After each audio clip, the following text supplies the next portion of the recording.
সবাইকে আমন্ত্রণ। কুল স্পোর্টস 24-এ শুনছিলেন শিরোনাম, সাথে আছে আব্দুল্লাহ ফারুক। ওয়াসিম আকরাম, ওয়াকার ইউনুস, শোয়েব আখতারদের পাকিস্তানে আলোড়ন তুলেছে বাংলাদেশি পেস অ্যাটাক। প্রথমবার ইনিংসের 10 উইকেট বাংলাদেশ পেসারদের। হাসান মাহমুদের প্রথম 5 উইকেট, দ্রুতগতির বোলের রেকর্ড, সব মিলে রাওয়ালপিন্ডিতে টাইগার ফার্স্ট বোলারদের স্মরণীয় একদিন। পাকিস্তানের অলিতে গলিতে নাকি বিশ্বসেরা ফাস্ট বোলারদের জন্ম। সেই ভূমিতে পাক বোলারদের ম্লান করে বাংলাদেশি পেসারদের অনন্য কীর্তি। প্রথমবার ইনিংসের 10 উইকেট নিয়েছেন টাইগার পেসাররা। লাইন লেন্থে দারুণ কম্বিনেশন, গতি আর বাউন্সে আগুন ঝরানো বোলিং। রেকর্ডের দিনে প্রথমবার 5 উইকেটের দেখা পান হাসান মাহমুদ। তৃতীয় দিন বিকেলে দাপুটে শুরুটা তার হাত ধরে, শেষটাও করেন হাসান। এর মধ্যে আছে গলার কাটা হয়ে ওঠা মোহাম্মদ রিজওয়ানের মূল্যবান উইকেট। পরের বলে মোহাম্মদ আলীকে বিদায় করে তৈরি করেছিলেন হ্যাট্রিকের সম্ভাবনা। মীর হামজাকে ফিরিয়ে প্রথমবার হাসানের ফাইফার। পাকিস্তানের মাটিতে বাংলাদেশি পেসার হিসেবেও প্রথম। না, অবশ্যই পার্টনারশিপ হলে টিমের মধ্যে একটা পাজল সিচুয়েশন তৈরি হয়। তো চেষ্টা করছিলাম এত চিন্তা না করে এক জায়গায় কিভাবে বল করে রান আটকানো, দুই সাইড থেকেই বাউন্ডারি সেভ করা, সিঙ্গেলস না দেওয়া, মানে ভালো বল কন্টিনিউ করা, এটাই প্ল্যান ছিল আমাদের। 5 উইকেটের প্রতিদ্বন্দ্বিতায় ছিলেন নাহিদ রানাও। না পারলেও শোয়েব আখতারের রাওয়ালপিন্ডিতে নাহিদের গতির ঝড় দেখেছে ক্রিকেট বিশ্ব। গুড়িয়ে দেন পাকিস্তান মিডল অর্ডার। শান মাসুদ, বাবর আজম ও সৌদ শাকিলকে ফিরিয়েছেন দুর্দান্ত স্পেলে। গড়েছেন গতির রেকর্ড। বাংলাদেশের ইতিহাসে ঘন্টায় সর্বোচ্চ 152 কিলোমিটার গতিতে বল করেছেন নাহিদ। আগে 150ও ছুঁতে পারেনি কোনো বোলার। এমন কীর্তির পর চাঁপাইনবাবগঞ্জ এক্সপ্রেস নামে পরিচিতি পাচ্ছেন নাহিদ রানা। 2 জুনিয়রে ম্লান তাসকিন আহমেদ। তবে পেস ত্রয়ীর কারো কৃতিত্ব কম নয়, সে গল্পই শোনালেন হাসান মাহমুদ। তাসকিন ভাই শুরু করেছিল দিনের উইকেটটা দিয়ে প্রথম, এরপরে রানা আসছিল, ও সুপার বল করছে, এক্সিলেন্ট বল করছে। তারপরে মেবি মোমেন্টামটা আমাদের দিকে শিফট করছে। এরপরে আমাকে বল দেওয়া হয়েছে, এরপরে আমিও আমার প্রসেসে ছিলাম। পেসাররা দায়িত্ব শেষ করেছেন, ইতিহাস গড়তে এবার ব্যাটারদের কাঁধেই দায়িত্ব। ইকরাম হুসাইন, চ্যানেল 24। এই টেস্টেও জয়ের ব্যাপারে আশাবাদী সাবেক অধিনায়ক হাবিবুল বাশার ও বিসিবি পরিচালক নাজমুল আবেদিন ফাহিম। সেকেন্ড ইনিংসে, ফোর্থ ইনিংসে ব্যাটিং করা কিন্তু অত সহজ নয়। হয়তো আমাদের একটা পরীক্ষার সম্মুখীন হতে পারে, বাট আমি আশাবাদী, আমার বিশ্বাস বাংলাদেশ এই টেস্ট ম্যাচটা জিতবে।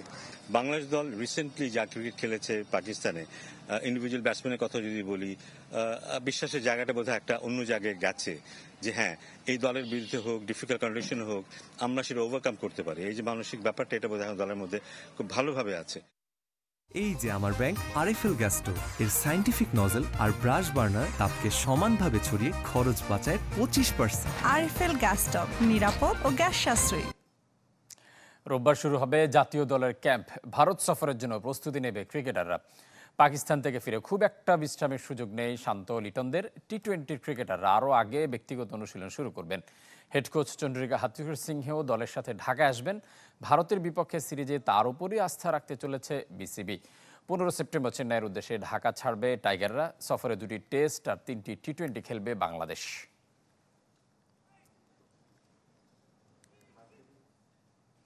ম্যাচ আর অনুশীলনের উইকেটে বড় পার্থক্য থাকায় ক্রিকেটারদের স্কিলে উন্নতি কম হয় বলে মনে করেন আকবর আলী। যুব বিশ্বকাপ জয়ী দলের সতীর্থরা জাতীয় দলে জায়গা করে নিলেও অনেকটাই আড়ালে আকবর। নিজের সীমাবদ্ধতা কাটাতে কাজ করে যাচ্ছেন এ উইকেট রক্ষক ব্যাটার। 2020 যুব বিশ্বকাপ জয় বাংলাদেশের ক্রিকেটের সবচেয়ে বড় অর্জনের একটি। সেই দলের 10 জন ক্রিকেটার জাতীয় দলে খেলার সুযোগ পেয়েছেন। তাওহিদ হৃদয়, শরীফুল, তানজিদ তামিম, তানজিম সাকিবরা স্থায়ীভাবে জায়গা করে নিয়েছেন। তবে যার নেতৃত্বে আইসিসি ইভেন্টের শিরোপা জিতেছিল বাংলাদেশ, সেই আকবর আলী এখনো এইচপি কিংবা এ দলের গণ্ডি পেরোতে পারেননি। একটু হলেও কি আফসোস হয় না আকবরের? না, আমি অনেস্টলি বলতে খুব বেশি এই বিষয়গুলো নিয়ে ভাবি না। আমি সবসময় চিন্তা করি যে আমি যদি আমার কাজের প্রতি অনেস্ট থাকি, তো সেটাই আমার কাছে মুখ্য বিষয়। আর আমি সবসময় চেষ্টা করি আমার নিজের 100% দেওয়ার। যুব বিশ্বকাপের পর অবশ্য পারফরমেন্সেও ঝলক দেখাতে পারেননি আকবর আলী। নিজের ঘাটতি পূরণে প্রতিনিয়ত লড়াই করে যাচ্ছেন এই উইকেট রক্ষক ব্যাটার। কোচদের সাথে রেগুলারই আমার কমিউনিকেশন হচ্ছে এখানে, এবং হান্নান স্যার ছিল, তার সাথেও কমিউনিকেশন হয়েছে। তো আমি জানি যে আমি কোন জায়গায় পিছিয়ে আছি, তো ইনশাল্লাহ চেষ্টা করবো সেই জায়গাগুলো কাজ করার। তবে উইকেটও একটা ফ্যাক্টর। ডারউইনে এইচপির সফরে গিয়ে যে ধরনের উইকেটে অনুশীলন করেছেন, ম্যাচও খেলেছেন একই ধরনের উইকেটে। মিরপুর, চট্টগ্রাম কিংবা সিলেটে যা চিন্তাও করা যায় না। ডারউইনে ওরকমই ছিল যে আমরা যেই টাইপের উইকেট আমরা প্র্যাকটিস করেছি, নেট করেছি, সেই টাইপের উইকেটটাই আমাদের ম্যাচের মধ্যে ছিল। তো এটা অবশ্যই আপনাকে হেল্প করে, কারণ আপনি জানেন যে ম্যাচে কী টাইপের উইকেট থাকে, সেই টাইপের উইকেটে আপনি প্র্যাকটিস করতে পারছেন। তো এই জিনিসটা সবসময় হেল্পফুল। সোমবার শুরু হয়েছে এইচপির ক্যাম্প। প্রথম দিন থেকেই স্কিল ট্রেনিং করেছে ক্রিকেটাররা। আশরিক রুদ্র, channel 24, Dhaka.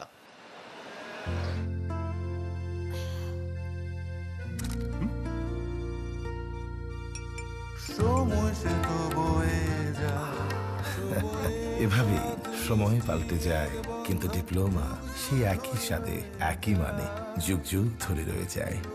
New Zealand dairy, excellence in quality. নারী ক্রিকেট লিগে প্রথমবার চ্যাম্পিয়ন ময়মনসিংহ বিভাগ।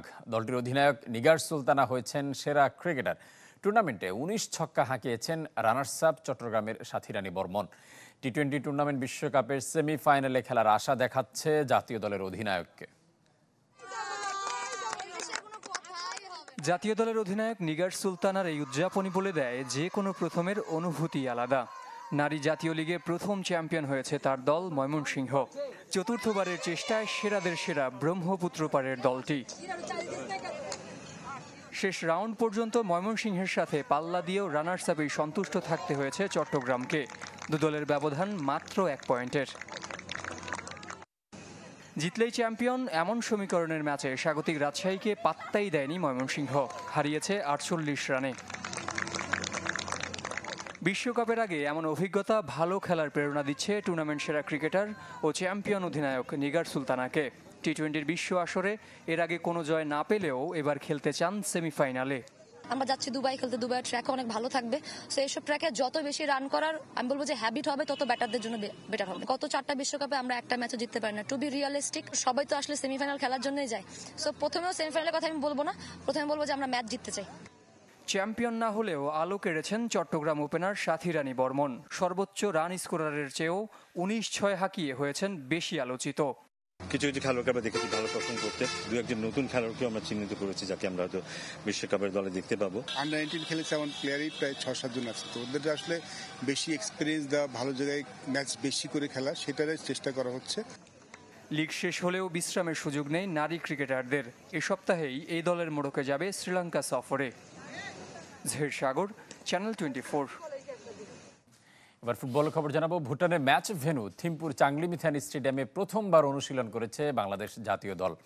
প্র্যাকটিসের পাশাপাশি 2 গ্রুপে ভাগ হয়ে ম্যাচ খেলেছেন জামাল, রহমত, সোহেল রানারা। তবে সমুদ্রপৃষ্ঠ থেকে থিম্পুর উচ্চতা বেশি হওয়ায় শ্বাসজনিত সমস্যা হচ্ছে ফুটবলারদের।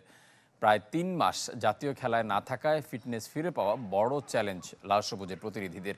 দলে কোনো ইনজুরি সমস্যা নেই, বিপরীতে মৌসুম চলায় পুরোপুরি ফিট ভুটানের ফুটবলাররা।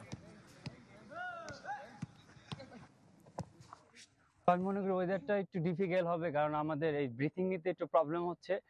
সো আরো 2 দিন টাইম আমরা পাবো এই ওয়েদারের সাথে অ্যাডজাস্ট হওয়ার। 3 মাস গ্যাপ দিয়ে হচ্ছে আমরা ন্যাশনাল টিমে জয়েন করছি। আর যেহেতু সবার fitness up to the mark না, সবাই চেষ্টা করতেছি এনভায়রনমেন্টের সাথে এবং ওয়েদারের সাথে অ্যাডজাস্ট করে নেওয়ার জন্য। ওরা middle of the season, so ওরা সবাই ফিট আছে।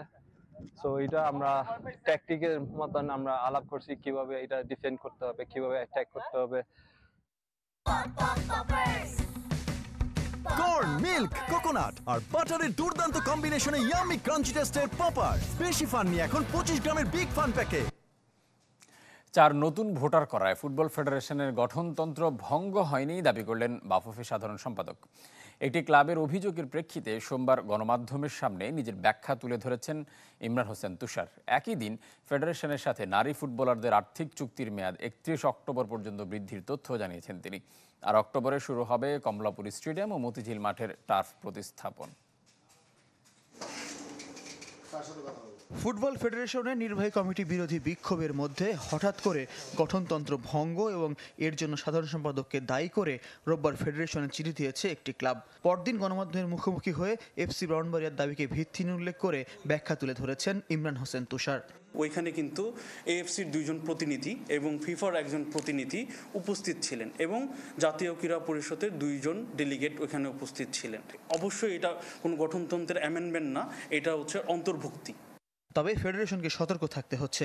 29 জুনের বার্ষিক সাধারণ সভা নিয়ে মতামত জানানোর ডেডলাইন 7 সেপ্টেম্বর। অক্টোবরে শুরু হচ্ছে কমলপুর স্টেডিয়াম এবং বাহুফের ভবন সংলগ্ন মাঠের টার্ফ প্রতিস্থাপন। সময় লাগবে 3 মাস, যার প্রভাব পড়তে পারে চ্যাম্পিয়নশিপ লিগের সূচিতে। এদিকে কক্সবাজারে ফিফার অর্থায়নে টেকনিক্যাল সেন্টার নির্মাণের জন্য যে জায়গা নির্ধারণ করা হয়েছিল, সরকার সেটি বাতিল করে একই জেলায় নতুন জায়গার প্রস্তাব দিয়েছে। তবে বাফুফের চাওয়া ঢাকা বা আশপাশের জেলায় জায়গা নির্ধারণ। ঢাকার আশেপাশ থেকে আমাদের মেনটেনেন্স সব কিছু করা সুবিধা হবে।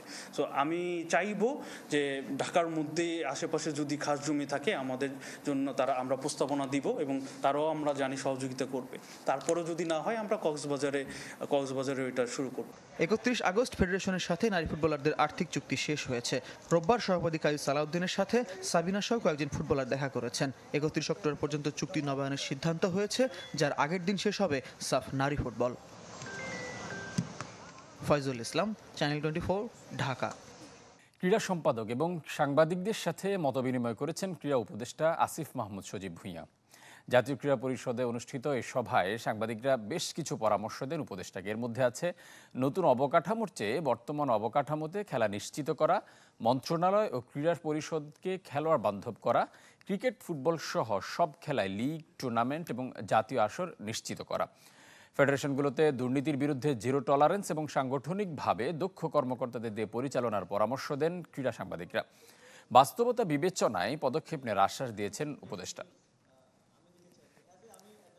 প্রত্যেকটা জায়গায় যাদেরকে দায়িত্ব দেওয়া হয় তারা নিজেদের মধ্যে একটা সিন্ডিকেট করে ফেলে এবং সেভাবেই তারা নিজেদের মতো করে ভাগ বাটোয়ারা করে, যেটা বলা হয় আর কি, পরিচালনা করে। তো সেই জায়গা থেকে সিন্ডিকেট যাতে না হতে পারে সেই ব্যবস্থা হিসেবে আমরা সেখানে স্থানীয় ক্রীড়া সংগঠক, ছাত্র প্রতিনিধি রেখেছি।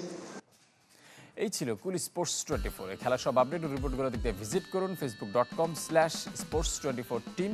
ধন্যবাদ সঙ্গে থাকার জন্য।